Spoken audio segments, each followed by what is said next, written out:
Do you remember Edward Thompson, the 78-year-old retired professor who lost $1,700 to fake neurologists claiming he needed emergency brain treatment for Alzheimer's? The criminal network that targeted Edward didn't disappear after his story, exposed their cognitive fraud. They simply refined their tactics and found new victims. This is the story of how that same sophisticated brain scam operation targeted 81-year-old Margaret Collins from Denver, Colorado, a retired librarian who had been experiencing normal aging concerns about her memory. Margaret's experience reveals how these neurological scammers operate as an organized network, sharing victim databases and perfecting their dementia fear techniques.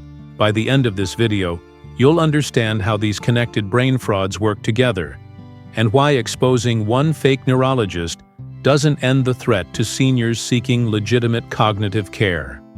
Stay until the end, because Margaret's story connects to an even larger pattern of neurological fraud that's still targeting vulnerable seniors across the country, and her investigation uncovered connections that prove these brain scammers are more organized than anyone realized. The familiar cognitive warning. It was a Tuesday morning in October when Margaret's phone rang with a call that would sound disturbingly familiar to anyone who remembers Edward Thompson's story. She had just finished organizing returned library books when her caller ID showed what appeared to be a cognitive research center number. Mrs. Collins? This is Dr. Robert Chen from the National Memory Assessment Institute. I'm calling about urgent findings from your recent cognitive evaluation that show significant memory decline patterns requiring immediate neurological intervention. Margaret felt immediately frightened. Like Edward before her, she hadn't requested any cognitive evaluations, but Dr. Chen continued with the same practiced neurological authority that had fooled Edward, using official brain terminology and creating immediate dementia panic. Mrs. Collins, your memory assessment results show progressive cognitive decline with hippocampal dysfunction that indicates developing dementia. Without emergency neuroprotective treatment, you'll experience rapid mental deterioration within months. The caller knew Margaret's librarian background, her recent concerns about occasionally misplacing items, and even referenced her meticulous organizational habits. The same type of personal information that had made Edward's scammer seem so legitimate. Dr. Chen spoke with impressive knowledge about cognitive decline.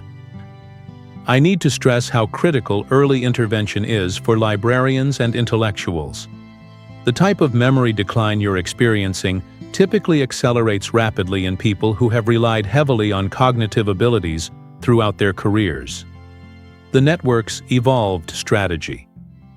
Dr. Chen continued his explanation using the same sophisticated neurology terminology approach that had trapped Edward, but refined for progressive dementia. He described memory preservation therapy and cognitive protection with impressive medical fluency clearly developed through multiple victim encounters. Your specific memory loss pattern shows classic signs of mild cognitive impairment with tau protein accumulation. The neuropsychological testing reveals executive function decline that requires emergency cognitive rehabilitation therapy. He explained that Margaret's organizational skills were exactly what made her cognitive decline so concerning. Margaret had indeed been worried about occasional memory lapses and difficulty with complex tasks she used to handle easily. Mrs. Collins, I've been treating cognitive decline for 20 years. And your memory pattern is one of the most treatable when caught early. Patients with your exact profile who receive immediate intervention maintain their intellectual abilities completely. Like the network that had targeted Edward, Dr. Chen created hope by claiming that Margaret's librarian background meant she understood the importance of mental organization and that specialized therapy could preserve her cognitive filing system permanently. We need to begin emergency cognitive preservation therapy within 24 hours. This specialized treatment costs $19,000, but it's the only intervention that can halt the dementia progression we're detecting. The Insurance Deception Network. Dr. Chen used the exact same insurance manipulation strategy that had worked on Edward. He explained that Margaret's Medicare would cover the cognitive therapy, but the emergency nature required immediate payment that would be reimbursed once. The treatment was documented. Emergency cognitive decline intervention requires upfront payment because the neuroprotective medications must be custom formulated for your specific brain chemistry patterns. Once we complete therapy and submit the cognitive preservation reports to Medicare, you'll receive full reimbursement within 60 days. He provided Margaret with specific Medicare neurology codes and cognitive therapy authorization numbers that sounded official, the same type of fake medical bureaucracy that had convinced Edward. Dr. Chen seemed to have the same detailed knowledge of neurological insurance procedures. I understand this seems expensive, but consider the value of preserving your organizational mind versus the tragedy of dementia. This therapy can maintain the cognitive abilities that define who you are. Dr. Chen created the same type of artificial scarcity pressure that Edward had faced, explaining that the specialized cognitive medication was in limited supply and Margaret needed to secure her treatment before other dementia patients exhausted the available courses. Based on your cognitive decline rate, Mrs. Collins, we've reserved one of our last emergency cognitive preservation treatments for your case. If you can't secure this therapy today, the next availability won't be for 8 weeks, which could mean irreversible memory loss. The payment trap. Margaret felt the same overwhelming combination of dementia fear and urgency that had trapped Edward. Dr. Chen had created such convincing neurological emergency warnings that questioning the treatment seemed like accepting inevitable cognitive destruction. She agreed to the cognitive therapy. Dr. Chen used the identical payment approach that had worked on Edward, guiding Margaret through wire transfer requirements to secure her emergency medication and ensure rapid treatment initiation. The Cognitive Preservation Laboratory requires immediate wire transfer to compound your personalized neuroprotective medication. This is standard protocol for emergency dementia intervention when mental preservation is critical. At the wire transfer location, Margaret experienced the same hesitation Edward had felt. Dr. Chen, still on the phone, used the same coaching techniques to help Margaret explain the payment was for emergency cognitive treatment, which sounded medically legitimate. Margaret sent $19,000, believing she was preventing dementia progression. Dr. Chen assured her that treatment would begin within 18 hours and provided the same type of fake medical follow-up promises that Edward had received. Mrs. Collins, you've made a mind-saving decision. This cognitive therapy will halt the memory decline and preserve your intellectual organization abilities completely.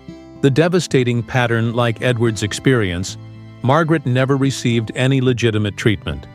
The phone numbers became disconnected, and there was no record of National Memory Assessment Institute. When Margaret's panic drove her to see a real neurologist for cognitive evaluation, she learned the horrible truth. Mrs. Collins, your cognitive function is completely normal for your age. There's no memory decline, no dementia progression, and no need for neurological intervention. You've been the victim of the same type of brain scam that's been targeting intellectually accomplished seniors. The real neurologist had seen similar cases and immediately recognized the pattern. Margaret learned that she had been targeted by the same criminal network that had scammed Edward Thompson, but they had simply switched from fake Alzheimer's treatment to fake progressive dementia therapy. The connected investigation. Margaret's case was immediately connected to Edward's investigation when she reported the crime. FBI medical fraud investigators revealed that both Margaret and Edward had been targeted by the same sophisticated criminal organization operating across multiple states with specialized neurological fraud divisions. The investigation showed that after Edward's story gained media attention, the network had temporarily suspended their fake Alzheimer's scams and pivoted to fake progressive dementia scenarios using nearly identical psychological manipulation techniques. This is the same group that targeted Professor Thompson, investigators explained. They use the same victim databases, the same cognitive fear tactics, and the same payment methods. They just switched the neurological condition based on what's getting public attention. Margaret learned that the network had extensive databases of intellectually accomplished senior information obtained through illegal means, allowing them to target librarians, professors, and other educated individuals, with believable cognitive emergency scenarios tailored to their specific professional backgrounds. The neurological fraud network. Most disturbing was the discovery that Margaret and Edward were just two victims in a much larger network of neurological fraud targeting seniors nationwide. The investigation revealed dozens of similar cases involving fake brain emergencies, designed to extract large sums from terrified elderly intellectuals. The criminal network showed sophisticated specialization, with different teams focusing on Alzheimer's treatment, progressive dementia therapy, memory preservation, and cognitive rehabilitation, while maintaining the core psychological manipulation techniques that made their scams so effective. FBI investigators warned that the same network was likely developing new neurological fraud scenarios even as Margaret's case was being investigated, potentially targeting seniors with fake brain stimulation therapy, memory enhancement treatments, or other fabricated cognitive interventions. Warning signs of the network. Margaret identified the same red flags that Edward had missed, showing how the network used consistent manipulation techniques across different neurological conditions. Unsolicited calls about cognitive test results that patients never authorized. The network relied on creating fake brain emergencies to bypass rational thinking about experimental neurological treatments. Immediate payment demands for Medicare-covered procedures. All victims were pressured to send large wire transfers before they could verify the cognitive conditions or consult with their actual neurologists. Medical authority figures who knew detailed intellectual backgrounds. The network used stolen personal data to create believable scenarios that seemed impossible, to fake emergency treatments only available through wire transfer payments. Legitimate neurological procedures are performed through established medical facilities with proper insurance processes and evaluation periods. The continuing fight. While Margaret never recovered her $19,000, her case provided crucial evidence, linking multiple neurological fraud operations across the country. Her cooperation with investigators helped identify pattern connections that could prevent future victims. Margaret learned the same lesson Edward had discovered.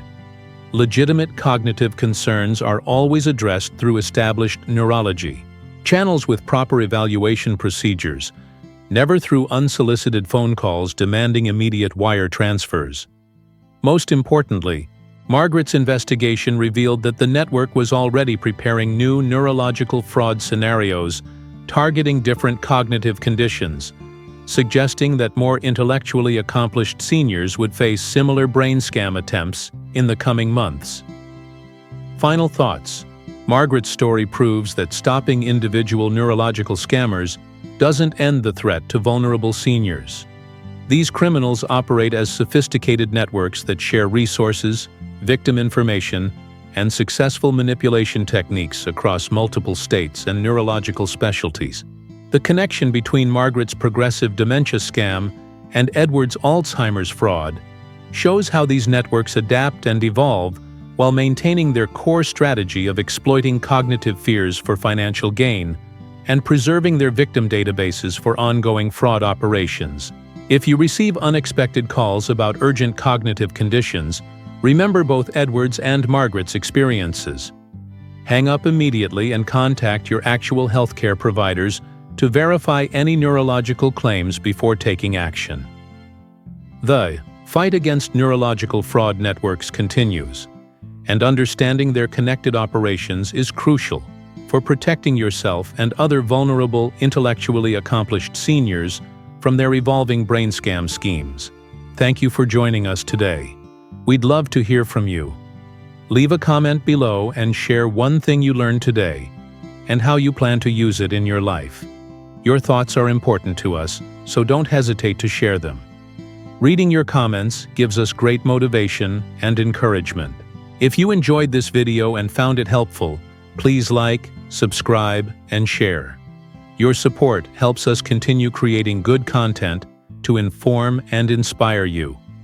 Thanks for watching, and we look forward to seeing you in the next video.